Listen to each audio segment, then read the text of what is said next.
Programa Examinando as Profecias. Apresentação: Marcel Carduz.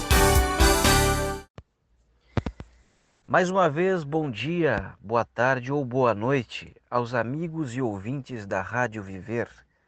Meu nome é Marcel Carduz, estamos aqui novamente passando a mensagem do Evangelho através dos livros de Daniel e Apocalipse. Em primeira instância, o livro de Daniel que estamos lendo e dando uma estudada. Sem mais perder tempo, vamos então orar, assim como vocês estão, quer estejam em casa ou longe de casa, no trabalho ou em algum outro lugar, que vocês possam curvar suas frontes e orar para que a gente possa, através da fé e da inspiração, na verdade, da iluminação do Espírito Santo, entendermos o que vamos estudar mais uma vez. Oremos então. Senhor Deus, pedimos, Senhor, pela tua benevolência, pela tua misericórdia. Sabemos que não temos merecimento nestas coisas, nas tuas bênçãos. Porém, o Senhor é beneficente e a tua misericórdia dura para sempre, Senhor, para aqueles que querem te escutar e abrem o coração a ti. Pedimos, Senhor, que a tua iluminação nos chegue até hoje, para que entendamos, ao lermos o livro de Daniel, mais uma vez, que fique nas nossas mentes e possamos agir de acordo com aquilo que víamos estudando. Nós pedimos e agradecemos, em nome de Jesus. Amém. Muito bem, amigos e ouvintes, continuemos então. Lembrem que nós paramos no livro de Daniel no capítulo 2. Finalizamos o capítulo 2 no último estudo. Vamos começar agora o capítulo 3. Quem tiver suas Bíblias em mãos, que possam abrir e verificar o que está sendo falado aqui. Então, aquele que não tem a sua Bíblia aí física nas mãos, mas tem hoje o aplicativo da Bíblia, que possa também achar o seguinte texto. Daniel capítulo 3. Vamos então a Daniel capítulo 3. Daniel capítulo 3 vai relatar a provação que os judeus, neste caso, os cativos levados para a Babilônia, Sadraque, Mesaque e Abdinego, Ananias, Misael e Azarias, que eram seus nomes judeus, não é? Sadraque, Mesaque e Abdinego, que eram seus nomes caldeus, porque o rei Nabucodonosor havia mudado o nome deles, porque a intenção do rei era que eles mudassem de identidade. Não é diferente de hoje.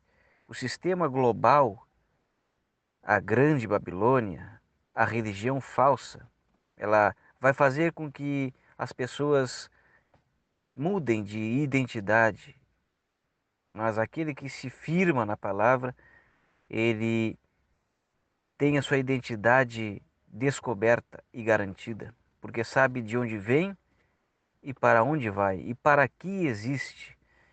Nós vimos então no capítulo 2 de Daniel que o rei sonhou um sonho e Daniel, pela revelação de Deus, revelou ao rei Nabucodonosor sobre este sonho, e foi um sonho, uma grande estátua.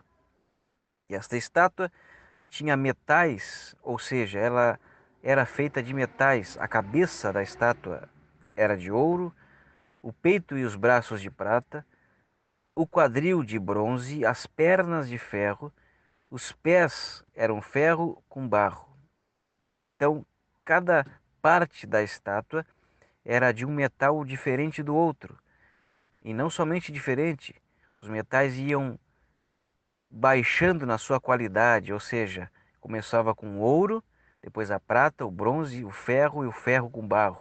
Eram decrescentes na sua qualidade, não é? Demonstrando que os reinos que sofreriam a queda na sequência, eles seriam, em questões de glamour e imponência, seriam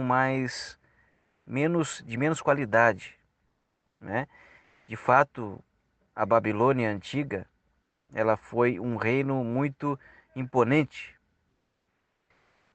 Então o rei teve esse sonho e Daniel revelou o sonho. E Daniel revelou também sobre as nações que iriam subir ao poder. Babilônia era a cabeça de ouro, depois viria a Medopérsia, que eram os braços e peito de prata. Depois viria a Grécia, como o terceiro reino mundial, que era representada pelo quadril de bronze. Depois Roma imperial, que era representada pelas pernas de ferro. E por último, as nações que ocupariam o lugar de Roma e que teriam também características romanas. O sistema global que hoje nós conhecemos, mancomunado com a falsa religião, e nós vamos descobrir e dar nomes, não é, a essa conglomeração da falsa religião com um certo poder do Império Romano que até hoje existe. Mas vamos a Daniel capítulo 3. Leiam comigo. O rei Nabucodonosor fez uma estátua de ouro, cuja altura era de 60 côvados e a sua largura de 6 côvados. Levantou-a no campo de Dura, província de Babilônia. O rei Nabucodonosor sonhou o sonho e ficou contente que Daniel tinha dito a ele que a cabeça de ouro era a grande Babilônia. Porém, ele ficou tão embriagado pelo poder que simplesmente excluiu da mente o que Daniel tinha falado na sequência, que o seu reino iria cair para dar lugar a outro. Então o rei Nabucodonosor se ensoberbeceu e, ao fazer a estátua, não é, no campo de Dura, que era uma província de Babilônia, fez ela toda de ouro, para que ela fosse adorada pelos homens daquela época. Os povos tinham que adorar aquela estátua. Ou seja, Nabucodonosor, em outras palavras, estava dizendo que não, o reino de Babilônia não ia passar. Mas Deus decretou que o reino de Babilônia cairia. Vamos na sequência então. No capítulo 3, no versículo 2 agora, diz assim: E o rei Nabucodonosor mandou ajuntar os sátrapas, os prefeitos, os presidentes, os juízes, os tesoureiros, os conselheiros, os oficiais e todos os governadores das províncias, para que viessem à consagração da estátua que o rei Nabucodonosor tinha levantado. Então se ajuntaram os sátrapas, os prefeitos, os presidentes, os juízes, os tesoureiros, os conselheiros, os oficiais e todos os governadores das províncias para a consagração da estátua que o rei Nabucodonosor tinha levantado, e estavam em pé diante da imagem de Nabucodonosor que ele tinha feito. Então o rei Nabucodonosor, vamos dar uma pausa aqui, ele fez um chamamento importantíssimo. Milhares e centenas de governadores, de homens importantes, os mais importantes das províncias de Babilônia daquela época, eles deveriam estar um determinado dia reunidos, todos eles em pé diante da estátua que estava levantada em um campo. E eles deveriam prestar homenagem àquela estátua que simbolizava o poder de Babilônia. Ele fez um chamamento extremamente importante. Este chamamento, ele também menciona, ele prefigura um chamamento que acontece e que acontecerá nos dias finais, quando todos os governadores do mundo, os poderes do mundo, prestarão homenagem à besta. Então, toda a profecia de Daniel, ela também tem um paralelo com o futuro, não só com o passado do que aconteceu naqueles dias. Vamos seguir a leitura? Vamos ver então, no capítulo 3 agora, mesmo capítulo, agora no versículo 4, diz assim: E o arauto apregoava em alta voz: Ordena-se a vós, ó povos, nações e gentes de todas as línguas, quando ouvirdes o som da buzina, do pífaro, da harpa, da sambuca, do saltério, da gaita de foles e de toda sorte de música, vos prostrareis e adorareis a estátua de ouro que o rei Nabucodonosor tem levantado. e qualquer que se não prostrar e não a adorar, será na mesma hora lançado dentre o fogo, o forno de fogo ardente. Verso 7 diz: Portanto, no mesmo instante em que todos os povos ouviram o som da buzina, do pífaro, da harpa, da sambuca, do saltério e de toda sorte de música, se prostraram todos os povos, nações e línguas e adoraram a estátua de ouro que o rei Nabucodonosor tinha levantado. Ora, no mesmo instante se chegaram alguns homens caldeus e acusaram os judeus, e falaram e disseram ao rei Nabucodonosor: Ó rei, vive eternamente. Tu, ó rei, fizeste um decreto, pelo qual todo homem que ouvisse o som da buzina, do pífaro, da harpa, da sambuca, do saltério, da gaita de foles e de toda sorte de música, se prostraria e adoraria a estátua de ouro. E qualquer que se não prostrasse e adorasse, seria lançado dentro do forno de fogo ardente. Então, no verso 12 diz: Há uns homens judeus que tu constituíste sobre os negócios da província de Babilônia, Sadraque, Mesaque e Abdinego. Esses homens, ó rei, não fizeram caso de ti. A teus deuses não servem, nem a estátua de ouro que levantaste adoraram. Então o rei Nabucodonosor, com ira e furor, mandou chamar a Sadraque, Mesaque e Abdinego, e trouxeram a estes homens perante o rei. E falou o rei Nabucodonosor a eles: É de propósito, ó Sadraque, Mesaque e Abdinego, que vós não servis a meus deuses, nem adorais a estátua de ouro que levantei? Agora, pois, se estáis prontos, quando ouvirdes o som da buzina, do pífaro, da cítara, da harpa, do saltério, da gaita de foles, de toda sorte de música, para vos prostrardes e adorardes a estátua que fiz, é bom, mas se a não adorardes, sereis lançados na mesma hora dentro do forno de fogo ardente. E quem é o Deus que vos poderá livrar das minhas mãos? Veja, Nabucodonosor, embriagado pelo poder, ele agora então exige que todos se prostrem diante dessa estátua.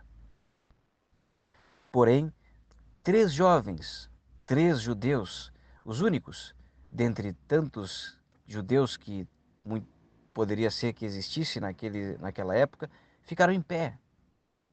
Veja, isso quer dizer muitas coisas a nós hoje. No fim dos tempos, nós seremos chamados a adorar a besta. Nós vamos com o tempo descrever e descobrir quem é a besta, não é?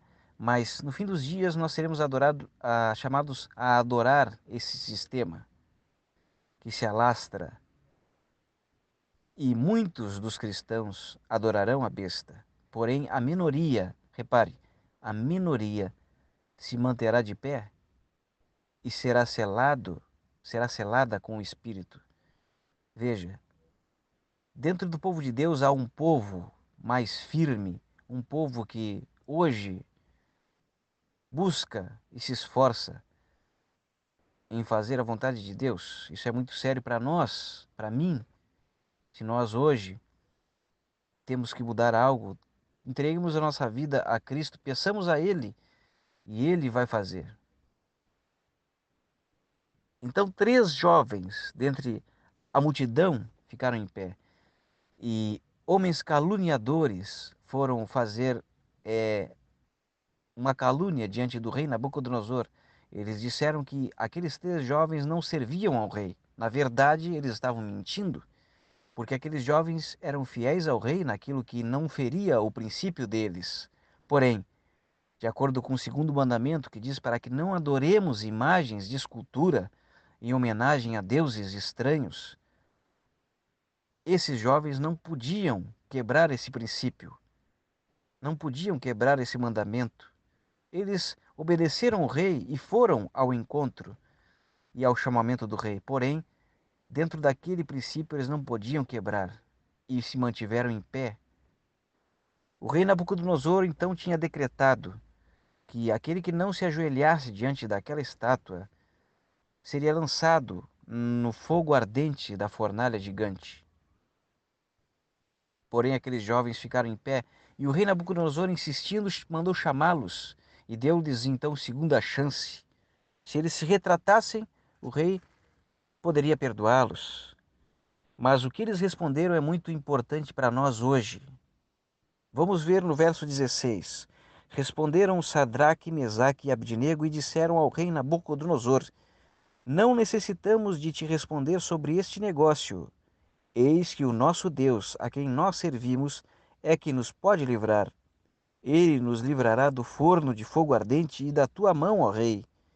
E se não, fica sabendo, ó rei, que não serviremos a teus deuses, nem adoraremos a estátua de ouro que levantaste.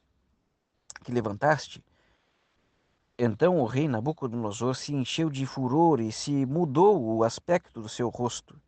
Com Sadraque, Mesaque e Abdinego, falou e ordenou que o forno se aquecesse 7 vezes mais do que se costumava aquecer, e ordenou aos homens mais fortes que estavam no seu exército que atassem a Sadraque, Mesaque e Abdinego para os lançarem no forno de fogo ardente. Então aqueles homens foram atados com as suas capas e seus calções e seus chapéus e suas vestes e foram lançados dentro do forno de fogo ardente. E porque a palavra do rei apertava e o forno estava sobremaneira quente, a chama do fogo matou aqueles homens que levantaram a Sadraque, Mesaque e Abdinego. E estes 3 homens, Sadraque, Mesaque e Abdinego, caíram atados dentro do forno de fogo ardente. Então o rei Nabucodonosor se espantou e se levantou depressa. Falou e disse aos seus capitães: Não lançamos nós 3 homens atados dentro do fogo? Responderam e disseram ao rei: É verdade, ó rei? Respondeu e disse: Eu, porém, vejo 4 homens soltos que andam passeando dentro do fogo e nada há de lesão neles, e o aspecto do quarto é semelhante ao filho dos deuses. Então se chegou Nabucodonosor à porta do forno de fogo ardente, falou e disse: Sadraque, Mesaque e Abdinego, servos do Deus Altíssimo, sai daí e vinde. Então Sadraque, Mesaque e Abdinego saíram do meio do fogo. Veja, foram lançados esses homens no fogo. Quem morreram não foram eles, foram aqueles homens que lançaram eles no fogo. E como se não bastasse, as ataduras foram queimadas pelas chamas. As ataduras que ataram Sadraque, Mesaque e Abdinego foram rompidas. No entanto, milagrosamente, as suas roupas e nem mesmo os seus cabelos ou corpo foi chamuscado por fogo nenhum, nem cheiro de fogo ficou neles. E como se não bastasse, eles andavam passeando no meio do fogo, junto com um quarto homem, um quarto ser que estava ali, identificado pelo rei Nabucodonosor como filho dos deuses. Ele tinha um aspecto diferente dos outros 3. Deus estava no meio do fogo, livrando a Sadraque, Mesaque e Abdinego de maneira milagrosa. Aquilo que poderia ser uma maldição para aqueles jovens, maldição rogada pelo rei, foi na verdade uma bênção de Deus. E Deus converteu a maldição de Nabucodonosor em bênção, ficando então evidente que Deus está com os homens fiéis a ele. E ajuntaram-se os sátrapas, os prefeitos, os presidentes, os capitães do rei, contemplando estes homens, e viram que o fogo não tinha tido poder algum sobre os seus corpos, nem um só cabelo da sua cabeça se tinha queimado, nem as suas capas se mudaram, nem cheiro de fogo tinha passado sobre eles. Falou Nabucodonosor e disse: Bendito seja o Deus de Sadraque, Mesaque e Abdinego, que enviou o seu anjo e livrou os seus servos, que confiaram nele, pois não quiseram cumprir a palavra do rei, preferindo entregar os seus corpos para que não servissem nem adorassem a algum outro Deus, senão o seu Deus. Por mim, pois, é feito um decreto pelo qual todo povo, nação e língua que disser blasfêmia contra o Deus de Sadraque, Mesaque e Abednego seja despedaçado e as suas casas sejam feitas um monturo, porquanto não há outro Deus que possa livrar como este. Então o rei fez prosperar a Sadraque, Mesaque e Abednego na província de Babilônia. Veja o desfecho deste capítulo, desse relato. Sadraque, Mesaque e Abednego foram analisados pelos capitães, aqueles mesmos chefes de estado que estavam ali para adorar a estátua de ouro, e agora a estátua de ouro estava sendo esquecida, e a atração era aqueles 3 jovens que saíram da fornalha ardente como se não tivessem andado no meio do fogo. Saíram tranquilamente, como se estivessem passeando, e nem mesmo o cheiro do fogo ficou na sua roupa. E aqueles governadores presenciaram a presença de Deus. Imagino que naquela época eles ficaram abismados. E imagino que eles não esqueceram mais deste testemunho. E Deus, então, fez com que aqueles jovens fossem exaltados e recolocados nos seus postos nas províncias, para, na verdade, protegerem também o povo judeu, porque eles, sendo judeus, iriam ser a favor do povo judeu e também a favor daqueles que abrissem o coração a Deus, aqueles estrangeiros. Sim, Deus não tinha fechado a mensagem somente ao povo judeu, mas todo aquele babilônico que abrisse o coração a Deus seria aceito por ele. Então, a firmeza daqueles 3 jovens é a firmeza que nós devemos clamar a Deus hoje para que tenhamos diante das mais difíceis tentações. Lembremos que Cristo está conosco sempre, porque Ele mesmo disse: eis que estou convosco até a consumação dos séculos, até o final das coisas, até o final da história do pecado neste mundo. Então que fique esta mensagem no coração de cada um de nós. Voltamos então para o 4º capítulo, que possamos então meditar e orar e podermos agir naquilo que aprendemos da palavra. Um abraço a todos, que Deus abençoe a todos. Até mais. Rádio Viver, transmitindo esperança.